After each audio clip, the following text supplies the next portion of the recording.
వృద్ధాశ్రమం కిటికీలోంచి ఒక తల్లి బయటకి చూస్తూ తన కొడుకు రాక కోసం 1000 కళ్ళతో ఎదురు చూస్తూ ఉంటుంది. ఒకసారి కొడుక్కి ఫోన్ చేస్తుంది. ఫోను స్విచ్ ఆఫ్ రావడంతో పనిలో ఉన్నాడేమో అనుకుని దిగులుగా వెళ్ళి తన రూమ్లో మంచం పైన పడుకుంటుంది.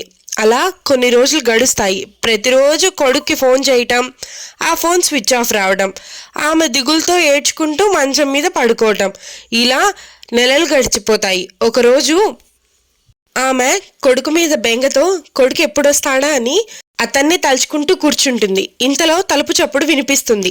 తన కొడుకేమోనని ఆశగా తలుపు తీస్తుంది. కానీ వచ్చింది తన కొడుకు కాదు, పక్కన గదిలో ఉన్న వేరే ముసలావిడ కొడుకు.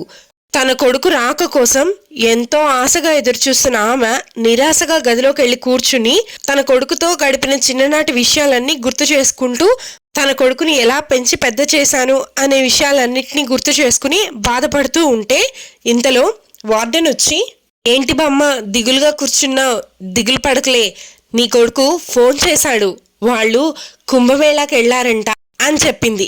వార్డెన్ మాటలు విన్న ఆ ముసలావిడ కన్నీళ్లతో, తల్లిదండ్రులను పట్టించుకోకుండా వృద్ధాశ్రమాల్లో వదిలేసి కుంభమేళాకెళ్ళి పవిత్ర గంగలో స్నానం చేస్తే పుణ్యం వస్తుందా తల్లి అని అడుగుతుంది ఆ ముసలావిడ.